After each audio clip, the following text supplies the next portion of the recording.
host, Kevin Berrier, and welcome to 5Dubs Marketing Pros, where we highlight awesome brands and the stories behind them, and maybe just maybe geek out on all things marketing.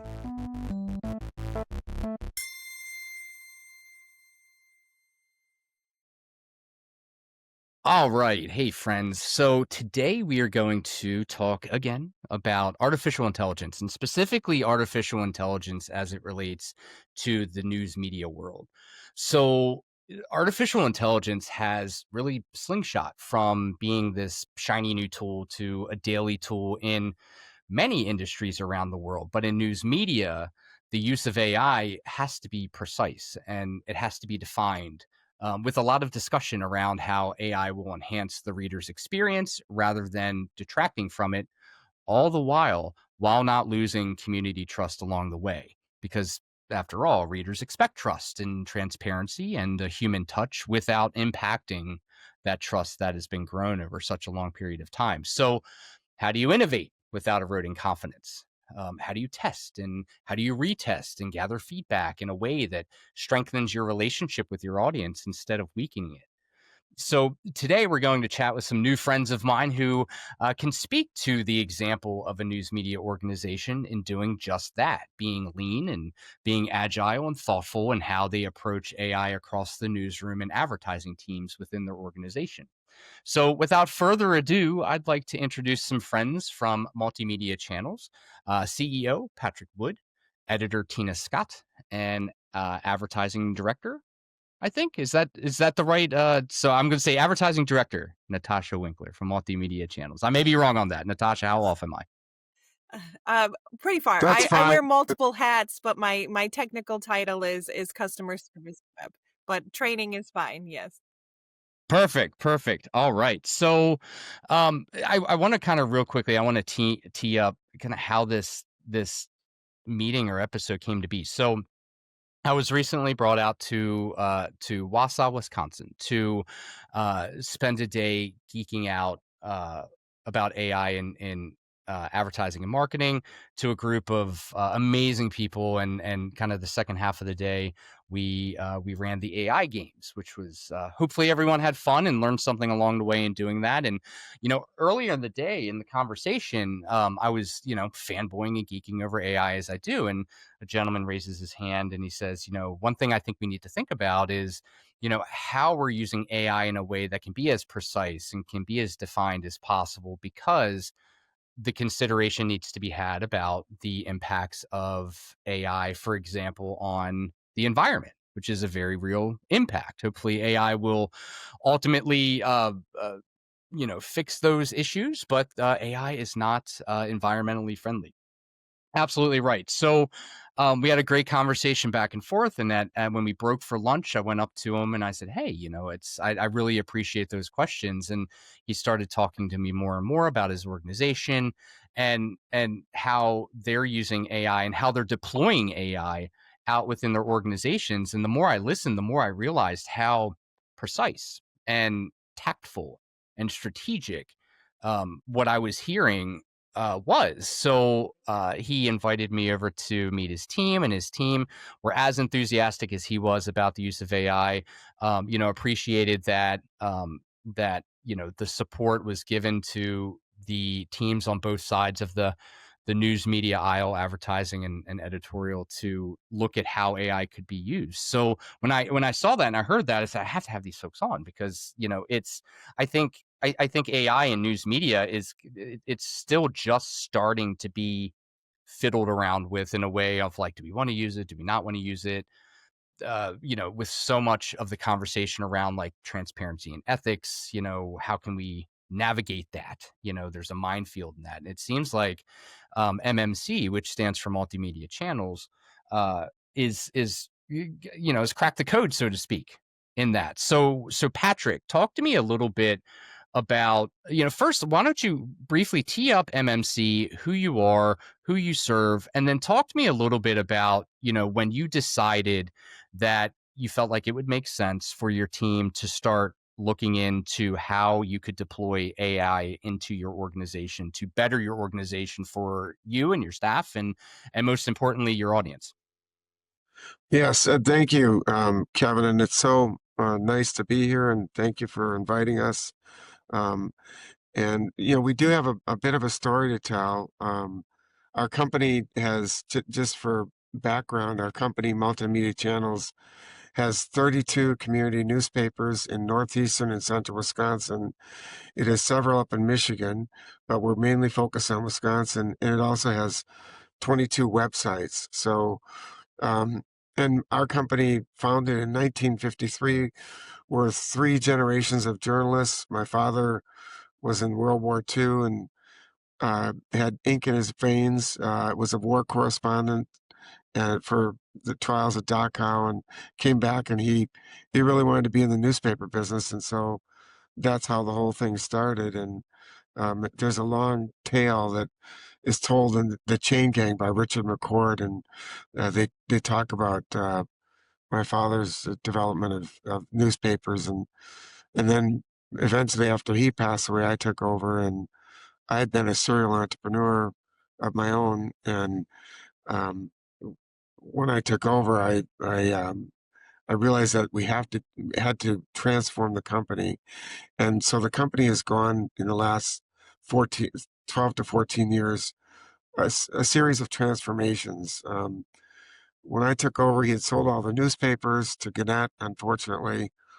And we had a printing plant in Milwaukee. We sold the printing, so we got rid of bricks and mortar, got rid of trucks and presses and all that sort of thing, and just began to transform the company into a hyper-local news, sales, and marketing organization. And from there, the transformation was we added a number of publications from Journal Communications before Journal Communications was bought by Script, before Script was then sold it to Gannett. And we basically added digital and and basically shifted our strategic assets to more of hyperlocal news. Are the people that work in our part of the world as another strategic asset, technology, another strategic asset. And so the strategic assets became more intangible, nimble, and um, flexible than what the company was uh, 13, 14 years ago. Um, every year, we the company it's we believe the company has a noble purpose in that we have three stewardships. One is to um, bring hyperlocal news to a lot of small and medium-sized communities that time has forgotten and big media has abandoned. Two, we have uh, we do a lot with trying to ameliorate homelessness in Wisconsin. And the third stewardship is our internship program, which we believe is the future of the industry because we're able to use these universities and colleges as feeder schools into our industry, and specifically in the multimedia channels.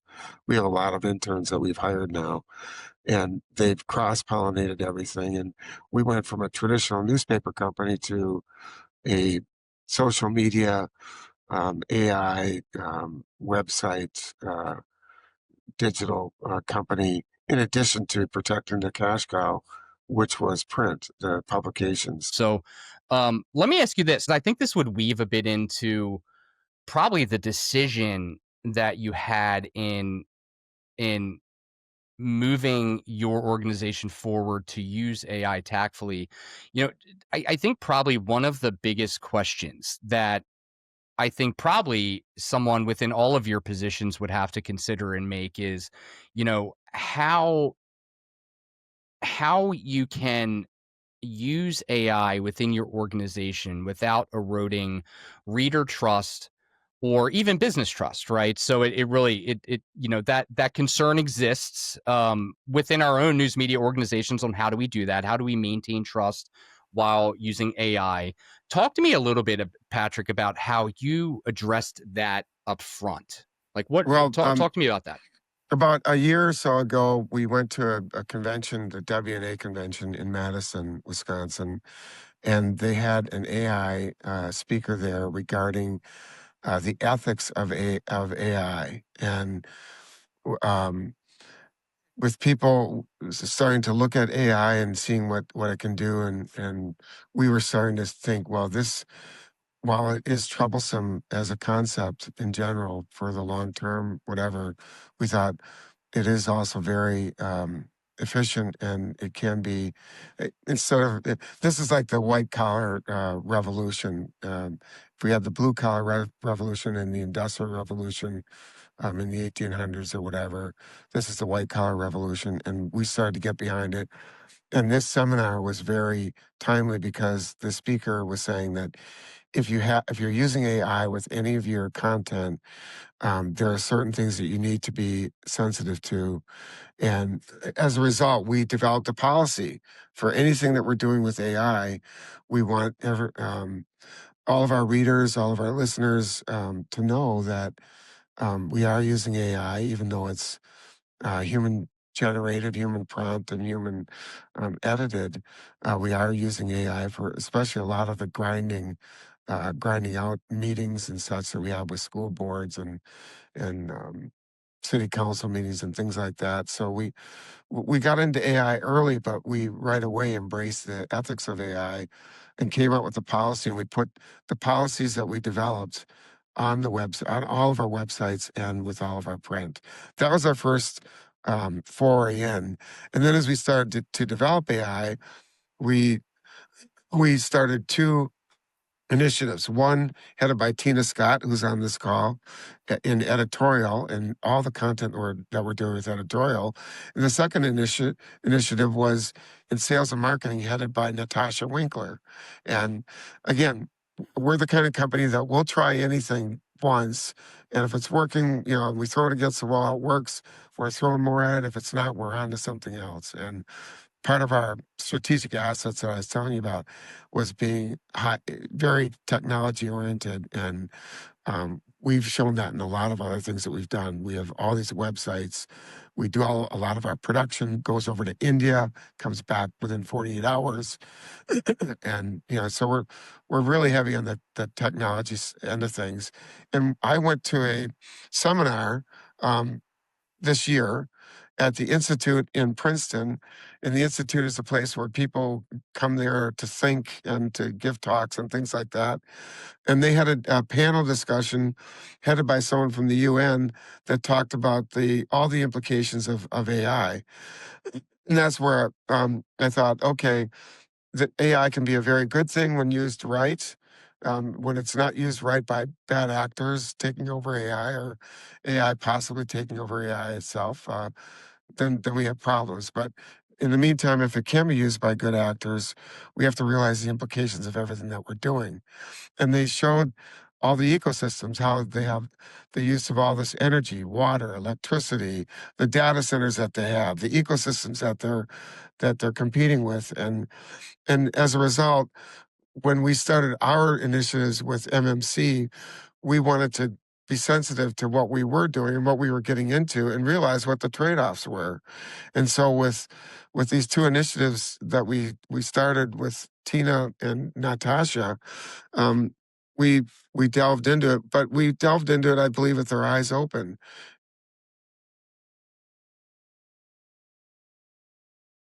Start off. I think we've gone so quickly with this that Pat was a little confused on one point, but right from the beginning, we started with our AI initiative basically back in January of this year. So we've gone forward very rapidly in what we're doing. And the primary thing that we had right from the beginning that many other organizations don't have is that we had that support from Pat and from the leadership and the ops team, that we could go forward looking at AI, exploring it, and really determining what it could do for us as an organization without fearing using it, which I've heard from other people in other organizations that they're not allowed to use AI in their jobs. Not necessarily just the news media, but other industries as well. So once we had that buy-in, the first thing that we did as an organization was to do a survey of all of our employees and all of our staff and get kind of a level baseline as to what people knew about AI, what they were using it for, if at all. And then we could go forward from there as to how we wanted to use it. So we did start out with two pilot programs. One was for editorial, The other was for sales. Natasha joined a little bit further down the line, but we started those just looking at AI and the different AI tools we could use, what would be the best tools for which particular use cases within both the sales side and the editorial side of things. Explored a number of different tools. And during that time frame, as we were trying to figure out what was going to be best for each of those departments, there were rapid advancements in technology. That time frame between, like March and July of this year was huge, just huge. And it's continuing to move forward at that same rapidly evolving pace. So as we started moving more forward and looking at some of those different tools, at various points, I had recommendations for whether it looked more like ChatGPT or Claude or Google Gemini. And as we got closer to making that decision for sales in particular, which was more in depth because we needed the sales team to be able to access a whole bunch of materials that we already had in existence. But initially, they were on individual servers, individual computers, and they were some of them within that Google workspace and the Google Drive. So that started the conversations with Natasha because Natasha is a whiz. When it comes to Google Workspace, she knows her stuff. So we were talking with her and talking about the developments within Google Workspace, which were coming, forward very quickly. And she made the recommendation that if we got everything on the Google Drive, we would be able to have these tools talk with one another essentially. And while some of the other AI tools such as Claude and ChatGPT were getting to the point where they could connect to a Google Drive to access things, we are already a company based on the Google Workspace. And Natasha very much advocated that instead of having an additional cost, if we could use that Google Workspace, which we already subscribe to, that would save us a lot of hassle and a lot of money. So essentially, with talking with AI, we ended up with two parallel tracks, working on AI on one side, which I'm kind of still focusing on, and then Natasha focusing on the Google Workspace and all that had to offer us from both the AI perspective with Gemini and such, and all of the other tools that we could use within Gemini. And I'll let Natasha speak to that. Like Tina said, in the beginning, we were Mhm. trying multiple different platforms. In my personal and other professional life, I had been experimenting with AI, mostly ChatGPT, for several years now. So I was pretty familiar, with the functionalities and the uses. And so obviously integration, I was super excited about, thinking, oh, this could be so much helpful in all of our positions. But then as Tina said, as we started to get into the grid of it, since we are a Google Workspace enterprise subscribers, our entire company is based, a Google Workspace. And the length that with Gemini has expanded its functionalities and capabilities in the last 6 months to a year has been extraordinary, like most of them, that it made a lot more sense to use Gemini and fully utilize all the tools that are within our Google Workspace ecosystem rather than bringing in an outside platform, and trying to train people on that. And what we really found was that a lot of people weren't that familiar with the Google Workspace in general. And so asking them to use AI, really any platform of AI, was a little out of reach for some of the technological knowledge of a large portion of our staff. We have a very eclectic staff from multiple ages, multiple generations, multiple industry backgrounds, multiple positions, workflows, etc. So there's no two employees that are doing the same thing at all.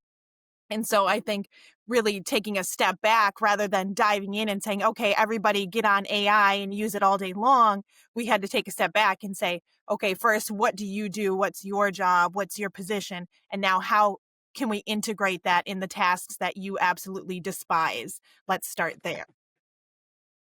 So I think, Natasha, I think the way that you all recognize, right? There's a bandwidth of understanding of how technology can be used, how to physically even use that technology. I think, that it's a large spectrum. That's a part of what I see when I go around working with news media organizations about AI in marketing and advertising. What I find is that, and it's refreshing. I find that those, I'm going to call it out. Some typically those that need the most understanding of AI usually are falling on my age, right? Like mid 40s and above, right? And I'm also finding that those that age set is the most I think passionate about wanting to learn how to use AI, right? There's always going to be a skepticism behind it. It's a fact of like teaching an old dog new tricks. But I'm finding that there are so many more folks that are within that bracket that are reaching out to me saying, love what you taught. I'm trying to achieve X. It's not working. How does that work? I get, messaged on LinkedIn all day. So, talk to me a little bit about how your staff embraced AI or at least folded AI into the workflow. Talk to me a little bit about how once you get over that initial, like, we recognize that there's going to be a spectrum of learning needs and educational needs on AI. Talk to me about how since then, you and Tina, please talk to me about how the staff has benefited from AI. What's their feedback? There'll probably be a few that'll say like, oh, I don't know, I'm still skeptical, which is totally okay. But talk to me, Tina, talk to me a little bit about that. Talk to me about how the staff Yeah. has begun I, to embrace it. I think if we go back and talk about how we approached it as a company, we started with those pilots in editorial, looking at the functions and the use cases for their workflows. And we did the same for sales and tried to figure out what we were trying to achieve, what AI could do for us. And as Natasha mentioned, certainly one of the things AI is great at is eliminating redundant tasks, things that are really, the worst thing that you despise doing every week. What are the things that are the biggest pain points? And we wanted to address some of them, but also just increasing our productivity, our efficiencies. So we looked at those things within each department in the pilots, and then we made some recommendations. But then before we introduced that company-wide, we were at a company-wide meeting where Pat gave his wholehearted endorsement that AI was one of the 2 initiatives for our company for this year and really strongly advocated for that. Then I did an intro to AI presentation for all of our employees. And for many of our staff, that was their very first introduction to what AI could do for the newspaper industry and how they might be able to use that in their jobs. And many were actually really shocked because they were thinking that was something for other people, not something we would use in our jobs. And they couldn't see how they would use it in their jobs. And so then we did some breakouts. And within the editorial breakout, I had some one-on-one, shared what happened in the editorial pilot. Those who were involved in the pilot shared what their response and their experience had been. And we saw people getting really excited about how it could help them with their jobs. Natasha was with the sales team, basically doing the same thing, giving a recap of what we had done in the pilot and what it could do moving forward, and then introducing some things that she had created within Google Workspace, which I don't know if those are technically AI or just really using your noggin to make things really streamlined and efficient. But people started getting really excited about it. And then after the intro, we started having classes, workshops, if you will, that were either done in person or live. Natasha was doing classes specific to Google Workspace, starting with basic things that she can talk about in a minute. I was working on prompt techniques for all of our staff, and we have a series of 3 classes that we're having people step through, starting with intro, then mid kinds of things, and then some advanced prompting with regard to whatever tool that they are using so that they learn that as a skill set. But people have been responding incredibly positively, and that older age group that you mentioned is probably been the most responsive, where we typically would have thought, the older age group, and I'm in that group myself, would have been less receptive to things like, old dog doesn't want to learn new tricks. They want to learn. They're seeing the benefits and how it can reduce their stress. It can increase productivity with less work. And so it's been very well received. Natasha, Yeah. you want to focus on yours? Well, real quick, I want to say, because I think you hit the nail on the head. And I think a reason why those within an older age bracket are really being passionate and are excited about AI is because AI allows, if you have the wisdom, right? AI is all visionary based, right? That is the human's role in an AI human relationship. And that symbiosis is the human's the vision, the AI is the execution. And with lots of years of experience in an industry, you get that wisdom to be able to develop specific visions like Patrick had, right? Patrick mentioned he has a vision. He's a serial entrepreneur. He's running a major organization. He has the experience to realize that AI can be used as a tool where where you're the hammer and it's the nail. And I think that is why what I'm hearing from older folks that are that have been resistant about anything digital, like anything digital, right down to like targeted display ads. They're embracing AI as an opportunity because they are in a unique position where they have the vision to move it forward. Natasha, now I think you're the one that bucks the trend. You are not probably in that age bracket. You look much, much younger. So talk to me a little bit, but you have that wisdom to understand the mechanics behind AI as well, and Right. how it can relate to the news media organization. So talk to me a little bit about, Tina mentioned you were creating probably workflows, I'm guessing, in Google Workspace. Talk to me a little bit about that and how that helps enhance AI Right. as a tool. Right. So as we talked about, really fully utilizing Gemini because of its, deep integrations with our workspace that we're already using.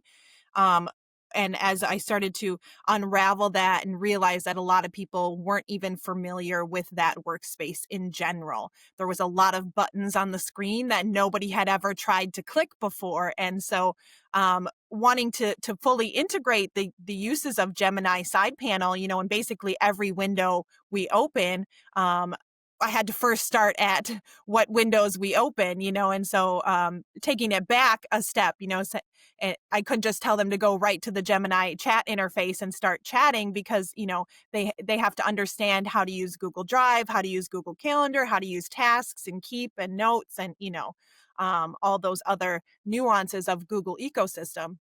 And so I think, especially with sales and office, customer service reps, a lot of the tools and uses for Gemini are much different than the way editorial is using it. And so in my training, I've been going around to each of our physical offices and doing in-person training because I'm a strong believer that, when people click it on their own screen, they learn much better than watching me show them where the button is. And also I get to observe their workflow and some of the tasks that they're doing that they maybe hadn't considered could be handed over to AI or could be streamlined in a much more efficient manner, if you will. And so like with sales in particular, like their cap, like they work on commission. So obviously the goal is more sales, but their limit is time. You only get so much time in a day. And so if you're spending so much hours each week, generating leads, preparing pitches, looking at deadlines, trying to get spec ads created, it eats up a whole day, if not 2 or 3 of your week before you actually get out there and start selling. And so by using Gemini interface with our full integrations with Drive, it has all of our sell sheets, all of our distribution information, all of our, rate cards, ad sizes. It knows all that information.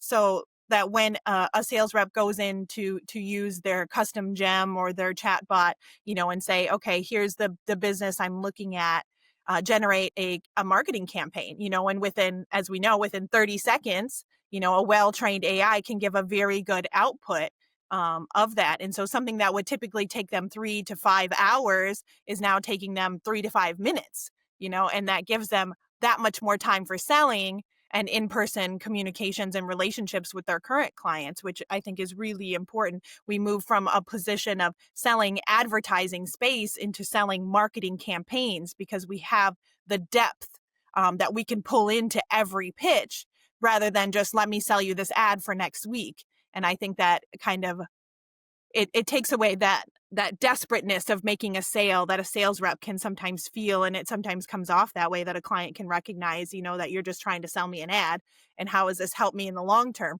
Well, when we can conversate it out with AI, we can make them we can have bullet points of why this is beneficial in the long run and how it actually helps ROI and how it will help their overall brand recognition, et cetera, et cetera. Whereas those talking points would have been out the window previously when someone's feeling stressed and down to the wire, on a deadline. And so I just Yeah. think, Yeah, yeah, I think a big part of that too is, I have always subscribed. Now this is me, and I've seen different organizations subscribe to different things, but I've always subscribed that if you work in advertising, you're selling advertising, you're a marketer, right? You should know marketing, you should understand marketing, and a part of the marketer's process is selling your idea, right? But the passion is the idea. The sales behind it is the conduit to turn the idea into reality. And I think you hit the nail on the head on. I think it's important for news media organizations to change that narrative, because you're right. There's when you go in and say, "Hey, we have a space next week that we need to sell, a half page for. Are you interested?" That's transactional, right? So when you're looking at like the marketer's hierarchy, you never really want to be that transactional marketer, right? You want to be a trusted advisor. And I think AI helps find ways or find things that you may not. It has found things that I haven't thought of as a marketer. And I've been in the industry 25 years now.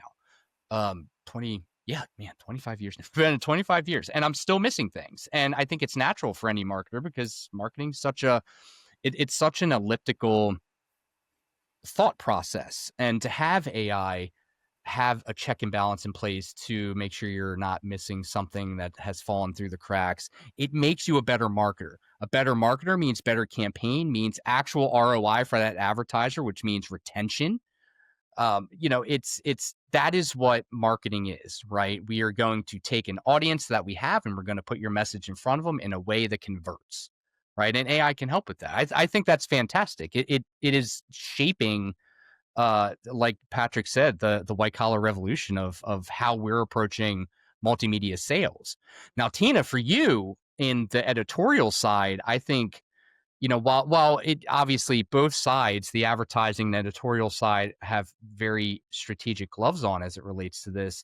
Editorial is the one where I think it gets more spotlight of where does AI really have a place without eroding confidence, right? And I think there's absolutely a place. And you mentioned before, or maybe Patrick did, using AI to, for example, summarize like long and lengthy, maybe school board meetings or other things that parents want to know about, for example, but they don't have the time at 2:30 on a Wednesday or whatever to go. If it's anything like our school board meetings here, it's like in the middle of the day when no one can show up. So talk to me about how you're using AI on the editorial side, um, as a tool to enhance what you do, not replace, which tends to be kind of the extreme spectrum that people go to, is, well, AI is just going to replace Yep. what I you're think doing. people And yeah.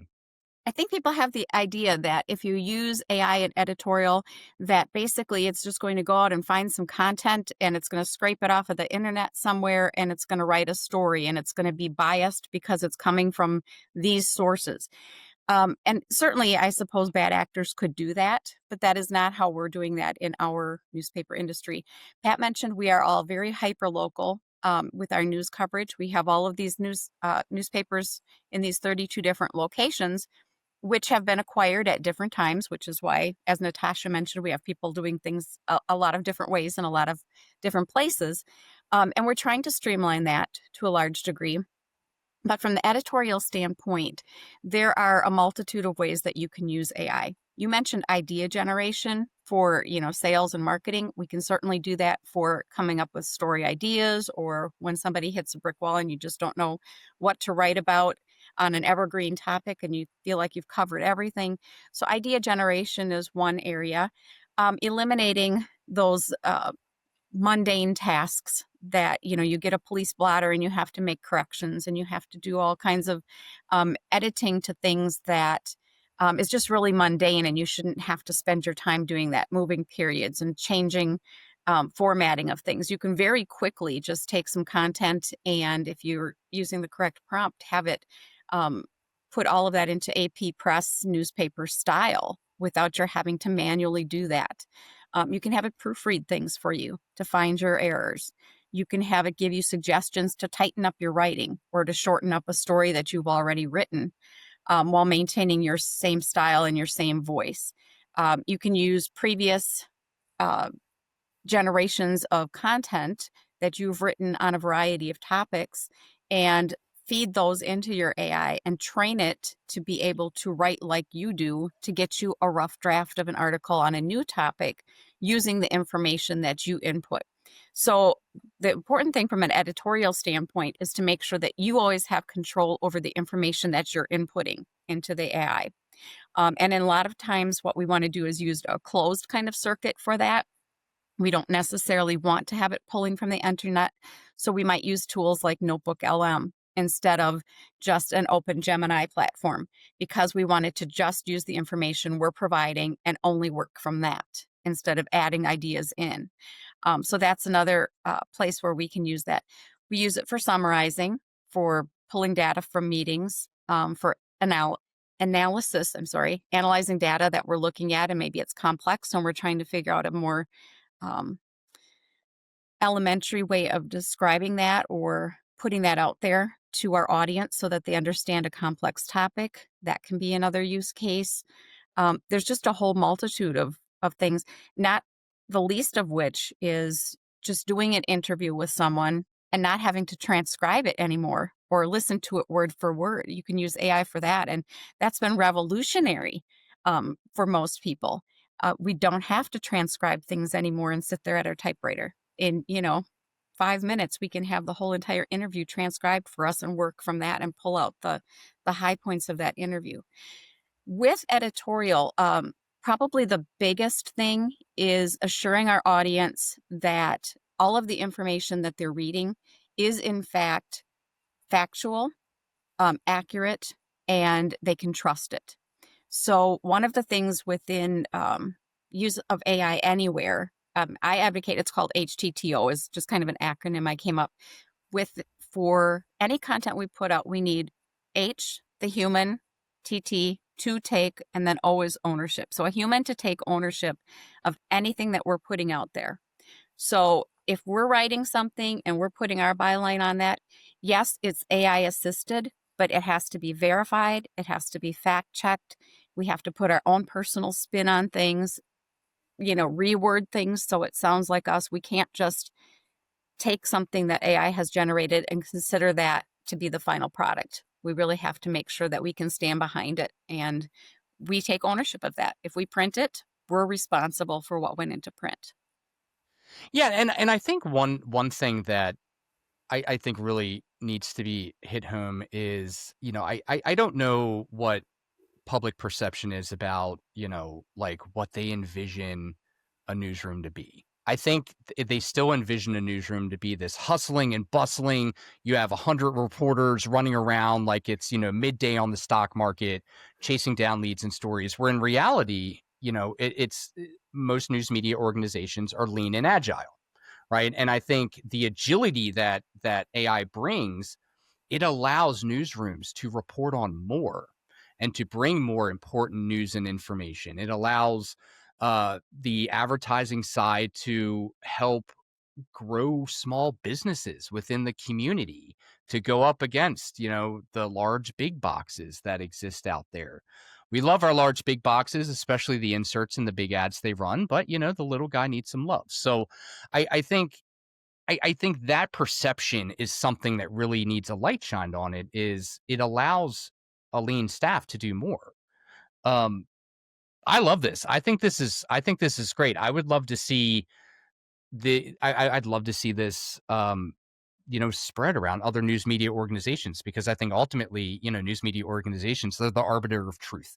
And without organizations like yours and others around the United States, it would be a very different environment. And I think AI can help strengthen news media positions. So as we kind of close up on this, Natasha, what your talk to me about the biggest pleasant surprise as it relates to bringing AI into MMC and the advertising and sales and marketing side. Talk to me about like the biggest like aha or pleasant surprise that you've experienced when going through this process.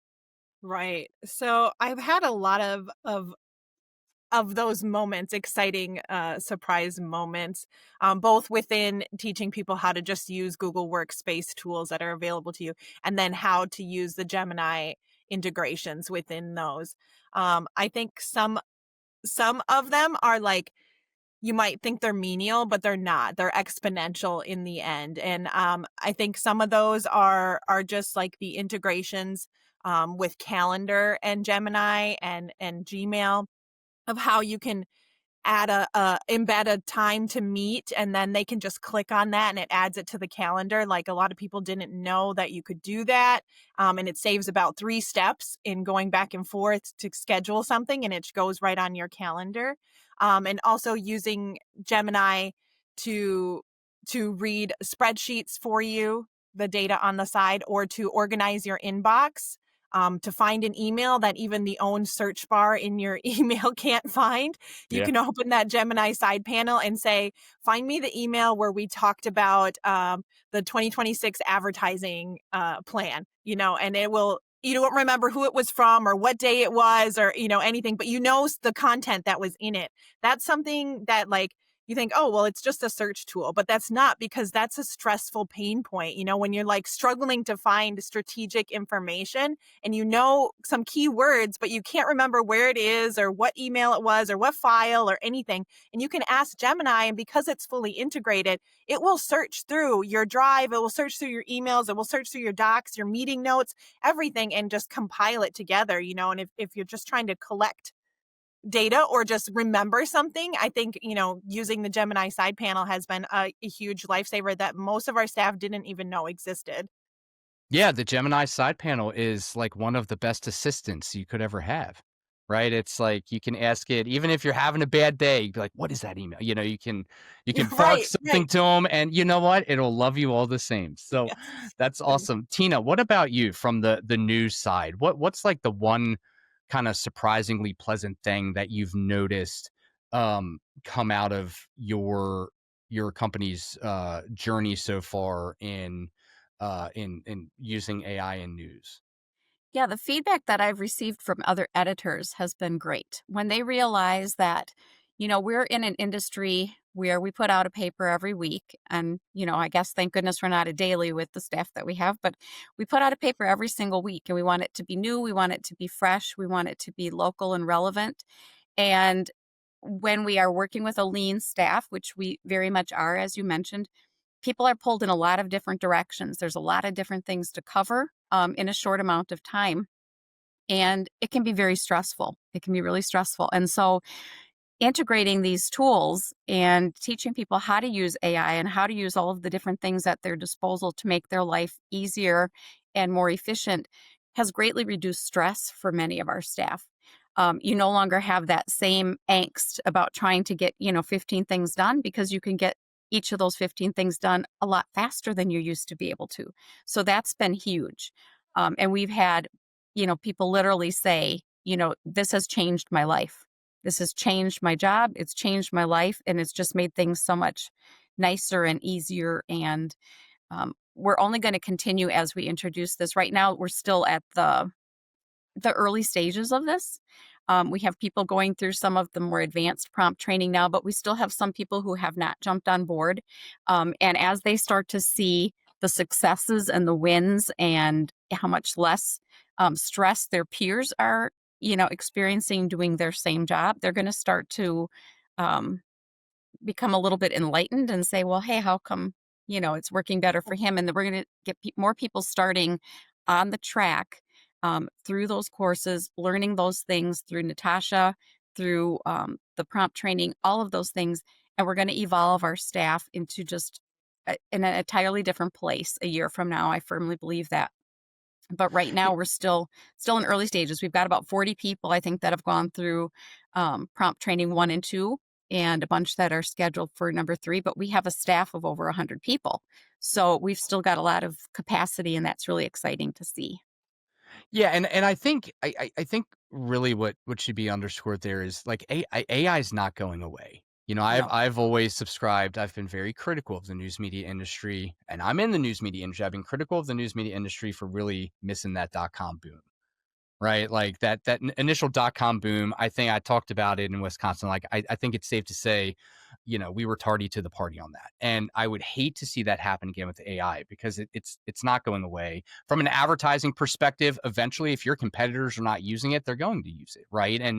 And being first, but also being best at at how you're using AI in such a thoughtful way that you and Patrick and you, Natasha, are kind of approaching AI at, I think is stellar. And it's it, AI usage, AI engineering, or AI prompting, or just AI as a skill, I think is going to be, I think it already is as important as knowing G Suite, or Microsoft Office, or like those traditional things that to put at the bottom of your resume. You're like, AI is that next thing. And I think you all are a great example at how you're using it in the right way. You're training your staff, not quickly, but properly. You're going through multiple layers of beginner, intermediate, and advanced prompt training. I mean, that is very that's a very detailed training regimen,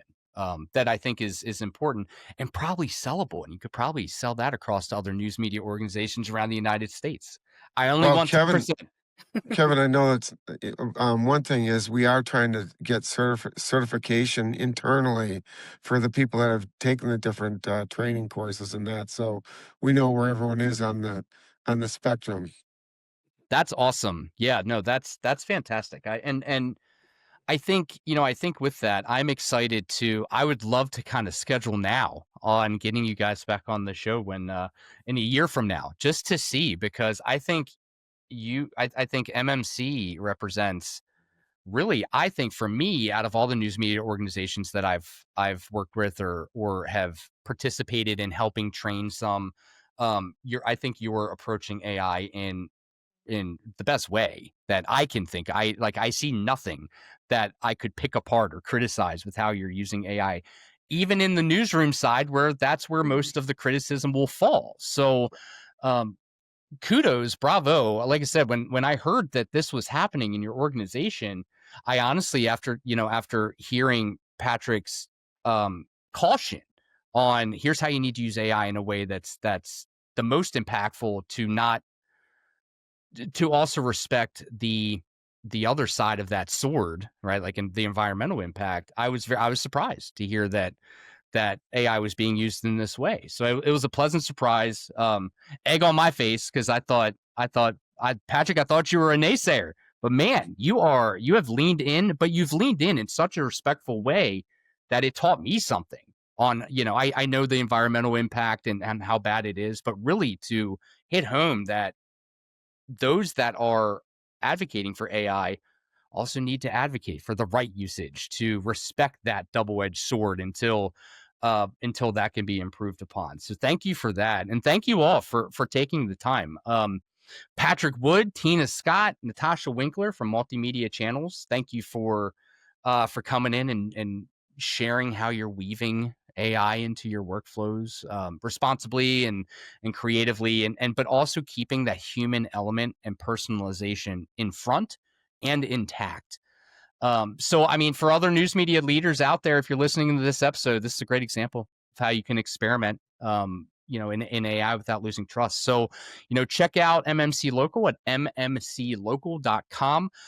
Check out their social channels, check out their publications. Hyper local community papers around the United States are so necessary and so needed to inform the community. And I think using AI is going to have a huge play in that. And I think you guys are all doing the right things. Thank you so much all for taking the time. I really appreciate it.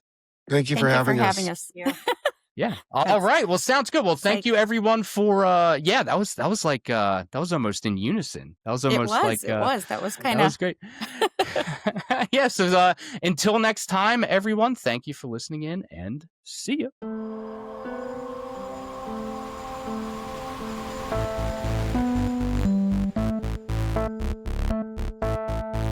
Five Dubs Marketing Pros is hosted by me, Kevin Berrier. Our executive producer is MDDC Executive Director Rebecca Snyder. Post-production by Caroline Pecora. Our theme music is by Azulu Studio. A special thank you to our guests for being with us. You can find 5 Dubs and 5 Dubs Marketing Pros on Spotify or wherever you listen to your podcast.